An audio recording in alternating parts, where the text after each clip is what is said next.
As everyone knows, coffee is not just a drink. It is a universal language, understood in every time zone. There are those who drink it out of habit, those who drink it for pleasure, and those who need it like one needs air. Coffee is that minute of truce before the day begins to run. It is the excuse for a meeting, the refuge in the early morning, the push before an important decision. It is in offices where contracts are signed, in kitchens where revolutions are planned, at tables where secrets are told. Sometimes a cup changes more things than one might imagine. Today, it moves more than millions of people awake. It moves economies, it moves ships, it moves stories. It is no exaggeration to say that coffee is one of the invisible threads that stitch the entire world together. And like everything that seems ordinary, its history is anything but simple.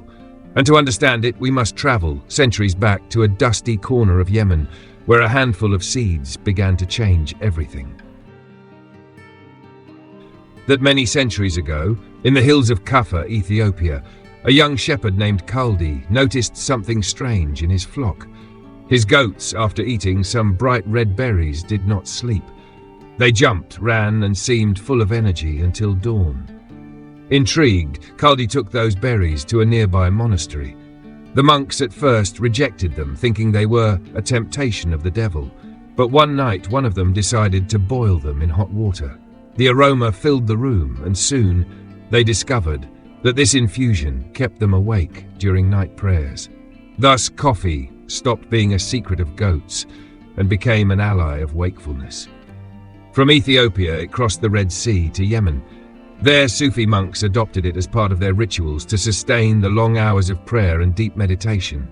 At first, they only chewed the beans, bitter, earthy, but when they learned to roast them, the flavor and aroma changed history forever.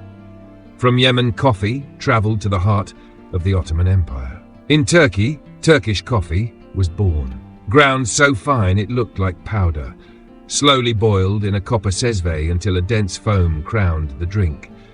Served in small cups without hurry and with a finish where the grounds remained like a mysterious map, a map from which it was said the future could be read. The coffeehouses of Istanbul were filled with smoke, conversation, and politics. They were centers of debate, of news, and for some of conspiracy. So much so that several sultans tried to ban them. They feared that between cup and cup, plans against the throne were being brewed. But the people were not willing to give up that ritual. And little by little, coffee prevailed until it became a symbol of Ottoman hospitality. From there, the bean was ready to cross the Mediterranean and continue conquering palates and wills. When coffee left the Ottoman Empire, its aromas traveled westward. In Venice, merchants brought it as if it were liquid gold, an exotic treasure packed in sacks that crossed seas and customs to reach the tables of nobility and the bourgeoisie. At first, not everyone could drink it. Its price was so high that only the richest could afford a cup. The first Venetian coffee houses were elegant places full of mirrors and crystal lamps. There, coffee was not the only thing consumed. Business alliances were forged, news was exchanged, and politics was discussed while the roasted aroma filled the air. But it was in Italy where coffee found a new way to present itself to the world. Espresso was born, not because of speed, as many believe, but because of the idea that it was made especially for you. Each cup prepared in the moment, with the exact amount of freshly ground coffee and hot water, passing through under pressure to extract all its body and aroma in just a few seconds. Just over a century ago, a machine changed forever the way coffee was drunk. It was an imposing device of copper and brass with gauges and valves that looked like they belonged to a locomotive. Its goal was simple but revolutionary: to achieve an intense drink in less time and with a thick creamer that sealed the flavor on the surface. Espresso quickly became a symbol of Italian culture, fast, strong, and with character. In the bars of Milan, Rome, or Naples, it was served in small white cups and drunk standing up in 1 or 2 sips. It was not just coffee, it was a gesture, a brief ritual but full of meaning. From the canals of Venice to the streets of Naples, the Mediterranean had adopted coffee and made it its own. Coffee not only awakened bodies, it awakened entire economies. When the bean began to circulate through the ports of Europe, it was no longer just an exotic product. It became a strategic commodity. From London to Amsterdam and from Lisbon to Marseille, ships loaded with coffee marked new trade routes. Where once spices travelled, now sacks of a dark bean also travelled, promising energy and concentration. In the salons of the elite, coffee was a symbol of status.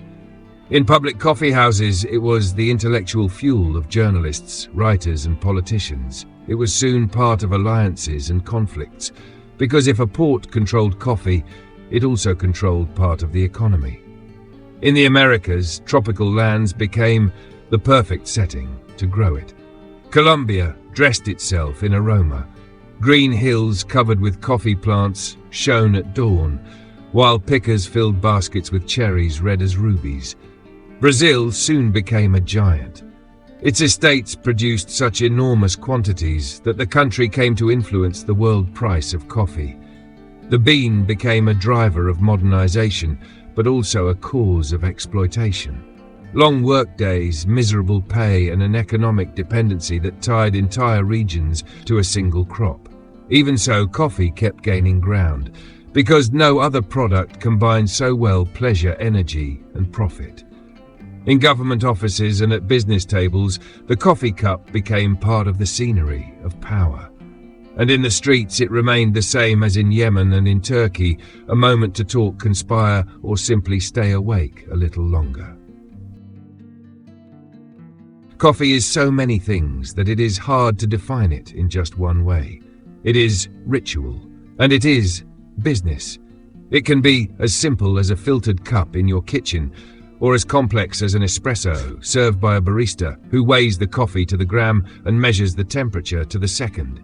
In some places, it is still a shared drink at family tables where coffee is passed around and the conversation stretches on. In others, it is a designer luxury served in branded paper cups while people rush their sip on the way to another meeting.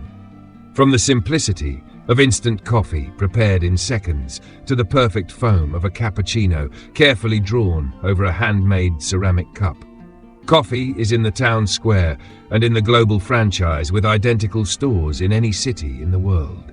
It is in the thermos of a worker and in the elegant cup of an international airport, in the automatic machine of an office and in the industrial coffee makers that roar like engines in the midst of the bustle.